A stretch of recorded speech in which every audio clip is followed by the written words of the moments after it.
Dengan tatapan yang mengerikan, Makuru Yamori menyuruh pria itu pergi dan tidak lagi menghalangi jalannya. Hanya dengan satu gerakan kilat, ia menjatuhkan penyerangnya ke tanah hingga tak berdaya. Negosiasi pun berhasil, ia menyerahkan jimat-jimat tersebut kepada kliennya. Tak hanya itu, ia memberikan 2 jimat tambahan secara cuma-cuma. Satu untuk perlindungan, dan satu lagi jimat untuk serangan. Sambil menyeringai tipis, Makuru Yamori bergumam bahwa ia berharap wanita itu tidak perlu menggunakan kedua benda tersebut. Shizuru sangat terharu dan berterima kasih dari lubuk hatinya yang paling dalam. Ia segera berbalik dan menanyakan nama pria yang telah membantunya itu. Di sisi lain, Sawada terus berteriak bahwa Makuru Yamori hanyalah seorang penipu yang tidak bisa dipercaya. Shizuru mengakui bahwa apa yang terjadi memang terasa mustahil, namun ia rela melakukan apapun demi kesempatan menyelamatkan ibunya. Tak disangka, anjing kecil yang tadi diselamatkan memutuskan untuk mengikuti Makuru Yamori kemanapun ia pergi. Kini, dengan uang tunai di sakunya, Makuru Yamori akhirnya bisa mencari tempat tinggal yang layak. Langkah selanjutnya adalah mencari tanaman obat untuk mempercepat proses kultivasinya. Tiba-tiba, si anak anjing menggonggong, mengalihkan perhatiannya pada sesuatu di dekat sana. Ia menemukan sebuah rumah besar yang memancarkan energi spiritual yang sangat kuat. Makuru Yamori terkejut dan bertanya-tanya tanaman apa yang tumbuh di kebun rumah itu. Betapa kagetnya ia saat menemukan rumput hati perak yang langka, sebuah tumbuhan yang sangat ampuh untuk kekuatannya. Sementara itu di rumah sakit, Sawada sedang dirawat oleh seorang perawat. Dengan tangan yang babak belur, ia terus mengeluh bahwa Makuru Yamori bukanlah orang baik dan bersumpah akan membalas dendam pada pertemuan berikutnya. Tiba-tiba, sosok gagah muncul di ambang pintu. Dia adalah Kenji Suga, anggota Dewan Kota. Kenji menatap mereka dengan tidak setuju dan bertanya apa yang sebenarnya mereka pikirkan. Ia menoleh ke Shizuru, bertanya apakah putrinya itu telah tertipu oleh cerita bohong seorang penipu. Dua perawat di sana mulai bergosip bahwa putri anggota dewan telah ditipu habis-habisan, namun Shizuru mengabaikan semua cibiran itu. Ia bersikeras ingin mencoba sekali lagi. Dengan jimat di tangan, ia yakin ini adalah kesempatan terakhirnya. Ayahnya kehilangan kesabaran dan berteriak bahwa Shizuru sudah kehilangan akal sehat karena percaya pada benda palsu itu. Dengan tatapan penuh amarah, Shizuru akhirnya berani menghadapi ayahnya. Ia menuduh Kenji tidak pernah mengunjungi ibunya selama tak sadarkan diri di rumah sakit. Shizuru berteriak bahwa jika ayahnya membawa ibunya ke rumah sakit lebih cepat, semua ini tidak akan terjadi. Bahkan, ia berkata, jika ibunya meninggal, ayahnya pasti akan bertindak seolah-olah tidak terjadi apa-apa. Kenji Suga yang murka mengangkat tangan untuk memukul Shizuru, namun ia menghentikan gerakannya di udara. Dengan ekspresi jijik, ia membelakangi putrinya dan menyebutnya sebagai anak kurang ajar. Namun, Shizuru tidak menyerah. Ia mendekati tempat tidur ibunya dan bersumpah tidak akan pernah berhenti berjuang. Tepat saat itu, jimat di tangannya bersinar terang dengan cahaya biru yang menyilaukan. Kenji terkejut melihat kilatan cahaya itu dan bertanya-tanya apa yang terjadi. Di luar dugaan, istrinya, Yoko Suga, membuka mata dan mulai berbicara. Diliputi emosi, Shizuru memanggil ibunya, sementara Kenji berlari kencang mencari dokter sambil berteriak di lorong bahwa istrinya telah sadar. Tim medis segera memeriksa kondisi pasien. Dokter menjelaskan bahwa Yoko akan pulih sepenuhnya dalam waktu sekitar 1,5 tahun. Shizuru menyadari bahwa keajaiban ini hanya terjadi berkat jimat tersebut, yang kini telah larut di tangannya. Dokter dan Kenji hanya bisa ternganga menganggap hal ini sebagai keajaiban yang tidak mungkin secara medis. Shizuru menatap ayahnya dengan tajam, sementara Sawada gemetar ketakutan, bertanya-tanya apakah Makuru Yamori sebenarnya adalah makhluk abadi. Sambil memeluk ibunya, Shizuru bersumpah akan menemukan Makuru Yamori untuk membalas budi. Di tempat lain, Makuru Yamori telah selesai pindah ke kediaman barunya. Ia mengingat kembali semua pengkhianat di masa lalunya dan bersumpah tidak akan pernah memaafkan mereka. Untuk membalas dendam, ia harus mencapai tahap pemurnian Ki yang lebih tinggi. Ia menyadari energi spiritual dunia ini mulai memudar, sehingga ia membutuhkan benda kaya kekuatan seperti mata air spiritual atau bahan langka. Beruntung, ia menemukan rumput hati perak tumbuh di kamarnya. Tumbuhan ini akan ia gunakan untuk membuat pil pemurni guna mencapai tahap kedua. Tanpa membuang waktu, Makuru Yamori pergi ke pasar untuk mencari bahan tambahan. Namun, ia menyadari harga bahan-bahan tersebut sangat mahal, bahkan hasil penjualan jimatnya pun belum cukup. Di tengah perjalanannya, ia menyadari bahwa ada orang-orang mencurigakan yang telah mengawasinya selama berhari-hari. Muak dengan situasi itu, ia memutuskan untuk menghadapi mereka. Tiba-tiba, seorang gadis muncul dan memanggil namanya. Dia adalah teman sekelas yang dulu pernah membela pemilik tubuh asli Makuru Yamori. Gadis itu merasa kasihan karena mengira Makuru Yamori tidak bisa kuliah lagi setelah diusir dari rumah. Ia menawarkan pinjaman uang, namun Makuru Yamori menolak dan mengatakan ada urusan yang harus diselesaikan. Makuru Yamori kemudian memasuki gang sempit bersiap menghabisi para pengintai sekaligus. Sekelompok preman bersenjata mengepungnya di gang buntu. Dengan senyum percaya diri, Makuru Yamori justru menantang mereka semua untuk menyerang bersamaan. Pemimpin geng yang botak itu mencibir, menyebutnya gegabah karena berani mencari masalah dengan orang besar. Si preman menyebut nama keluarga Amitani, yang membuat Makuru Yamori teringat bahwa pemilik tubuh asli ini pernah bertunangan dengan gadis dari keluarga tersebut sebelum akhirnya diusir karena dianggap lemah. Sementara itu, teman sekelasnya yang bersembunyi di dekat sana merasa cemas dan mencoba menelepon polisi. Sialnya, ia tertangkap oleh salah satu preman. Bos geng tersebut tiba dan langsung menjambak rambut si gadis untuk dijadikan sandera.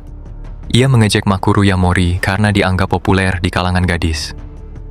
Si gadis berteriak menyuruh Makuru Yamori lari karena para pria itu bersenjata. Namun si bos botak justru mengancam akan melukainya dengan pisau. Sebelum si bos bisa bergerak, Makuru Yamori melesat dengan kecepatan luar biasa. Dengan satu pukulan tepat, ia menjatuhkan pisau dari tangan penjahat itu. Meskipun ia tidak ingin menarik perhatian, ia juga tidak sudi tertangkap atau dipukuli. Sebuah pukulan dahsyat mendarat tepat di wajah si bos botak, membuatnya terkapar. Para preman lainnya membeku ketakutan. Dengan tatapan dingin, Makuru Yamori bertanya sekali lagi, siapa yang mengirim kalian? Di kejauhan, seorang petugas polisi menerima panggilan mendesak melalui radio tentang pergerakan sebuah geng. Petugas tersebut segera menanyakan lokasi pasti pelaku kejahatan tersebut. Siaran radio melaporkan bahwa lebih dari 30 pria masuk ke sebuah gang dan menyandera seorang gadis. Melihat situasi tersebut, dia langsung tancap gas dan meminta bantuan tanpa memberitahu atasannya. Setelah itu, ia menerima peringatan untuk berhati-hati karena orang-orang itu tidak akan ragu untuk mengambil nyawa seseorang. Karena khawatir, petugas tersebut mencoba menghubungi rekannya yang berada di lokasi kejadian tetapi tidak mendapat jawaban. Setelah hening sejenak, radio menjawab dan mengatakan bahwa bantuan tambahan tidak diperlukan. Dengan suara gemetar, petugas di lokasi kejadian mulai berbicara tentang pemuda yang tadi ia sebutkan. Ia menjelaskan bahwa pria yang ada di sana berhasil mengalahkan semua preman itu sendirian. Adegan berubah dan kita melihat Makuru Yamori memegang bos geng tersebut dengan sangat mudah. Pria botak itu tidak percaya bahwa sampah dari keluarga Yamori bisa mengalahkannya dengan begitu mudah. Dengan tatapan dingin, Makuru Yamori bertanya siapa yang menyampaikan informasi tentang keberadaannya. Kemudian, ia memberikan ultimatum dan menuntut agar preman itu menjawab semuanya hanya dalam waktu 3 detik. Karena ketakutan, pemimpin geng itu menjerit kesakitan dan memohon kepada Makuru Yamori untuk menunggu sebentar. Saat itu, polisi muncul dan berteriak menyuruh Makuru Yamori untuk berhenti. Polisi tiba sambil berlari dan salah satu dari mereka berteriak kepada Makuru Yamori agar segera berhenti. Makuru Yamori melihat polisi dan bertanya-tanya apakah kedatangan mereka hanya kebetulan. Ia tahu akan sangat mudah untuk menyingkirkan semua orang di depannya, tetapi ia memutuskan tidak bisa mengungkapkan kekuatan sebenarnya kepada para petugas saat ini. Lalu, ia menjatuhkan preman itu ke tanah dan memutuskan untuk mundur sementara waktu guna menghindari masalah. Pria botak itu menghela napas lega dan Makuru Yamori berpikir bahwa ia tidak bisa melawan kekuatan pemerintah. Petugas ini bernama Kaya. Ia merasa lega namun tetap tidak percaya bahwa pria itu menangani semua itu sendirian. Ia kagum karena seorang pemuda berhasil mengalahkan begitu banyak penjahat sekaligus. Kaya mendekat dan memperkenalkan dirinya sebagai petugas polisi dari Kotani. Teman sekelas Makuru juga menyapa petugas tersebut dengan senyum ramah di wajahnya. Kedua petugas polisi itu memperkenalkan diri secara resmi dan meyakinkan bahwa mereka akan menangani seluruh situasi. Makuru Yamori menyadari bahwa pemerintah telah melihat semuanya dan pengawasan mereka sempurna. Kaya memberitahunya bahwa rekannya akan mengambil keterangannya tanpa menanyakan hal-hal lain.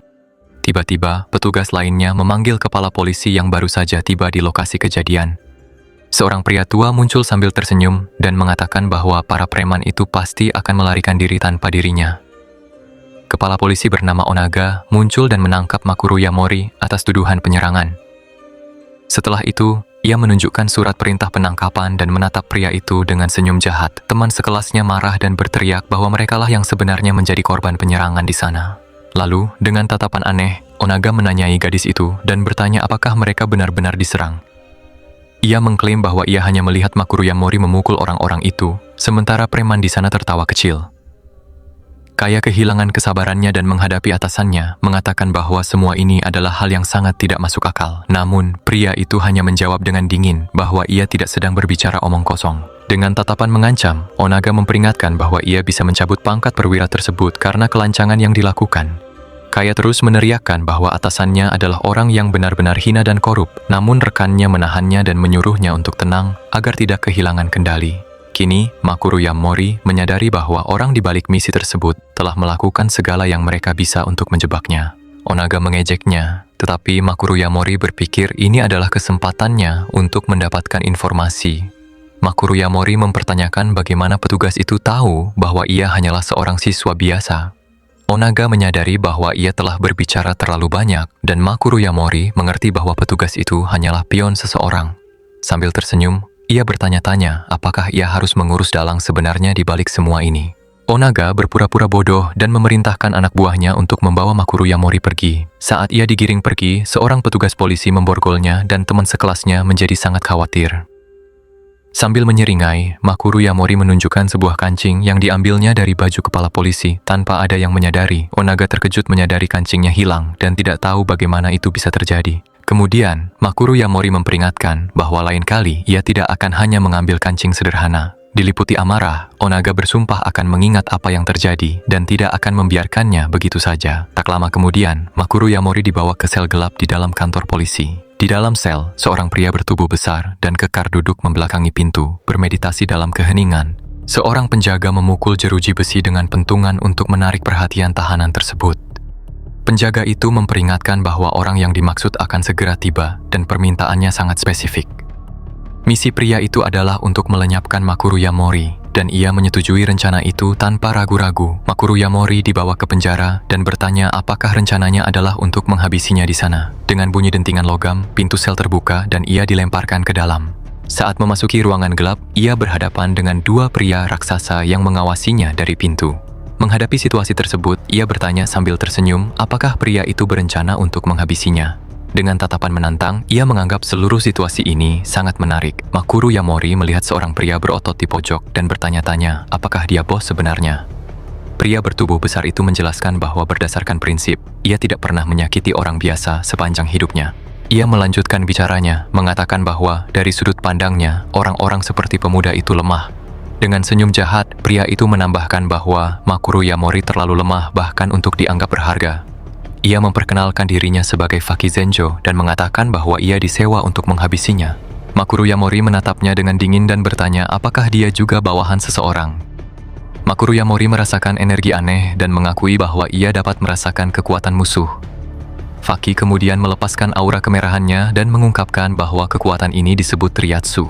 Bahkan di hadapan kekuatan yang luar biasa ini, Makuru Yamori tetap tenang dan menatap lawannya dengan berani.